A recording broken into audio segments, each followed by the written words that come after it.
RSSുമായി അടുക്കാൻ ശ്രമിക്കുന്ന SNDP യോഗ നേതൃത്വത്തോട് വിട്ടുവീഴ്ച വേണ്ടെന്ന് CPIM സംസ്ഥാന സെക്രട്ടേറിയറ്റ്.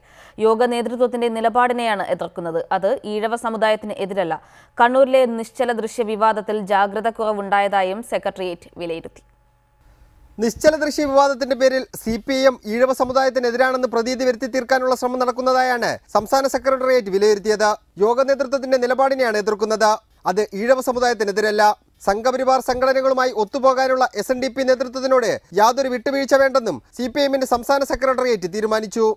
RSS SNDP ബന്ധം ഇനിയും തുറന്നു കാണിക്കും. അതിനുള്ള പ്രചരണങ്ങൾ നടത്താനും CPIM തീരുമാനിച്ചിട്ടുണ്ട്. അതേസമയം ഗുരുവിന്റെ നിശ്ചല ദൃശ്യം പ്രദർശിപ്പിച്ചതിൽ പ്രാദേശിക നേതൃത്വത്തിന് ജാഗ്രത കുറവുണ്ടായതായി സെക്രട്ടേറിയറ്റ് വിലയിരുത്തി. ശ്രീനാരായണ ദർശനങ്ങളെ RSS ഹൈജാക്ക് ചെയ്യുന്നത് കാണിക്കാനാണ് ശ്രമിച്ചത്. എന്നാൽ അത് ദൃശ്യവൽക്കരിച്ചപ്പോൾ തെറ്റിദ്ധാരണയുണ്ടായത് ഒഴിവാക്കാമായിരുന്നുവെന്നാണ് CPIMന്റെ വിലയിരുത്തൽ. തദ്ദേശ തെരഞ്ഞെടുപ്പുമായി ബന്ധപ്പെട്ട് ബ്ലോക്ക് ലോക്കൽ തലങ്ങളിൽ കമ്മിറ്റി രൂപീകരിക്കാൻ സെക്രട്ടേറിയറ്റ് തീരുമാനിച്ചു. എന്നാൽ സ്ഥാനാർത്ഥി നിർണയം ഉൾപ്പെടെയുള്ള കാര്യങ്ങൾ തെരഞ്ഞെടുപ്പ് വിജ്ഞാപനത്തിന് ശേഷം മാത്രമേ ഉണ്ടാവുകയുള്ളൂ. റിപ്പോർട്ടർ, തിരുവനന്തപുരം.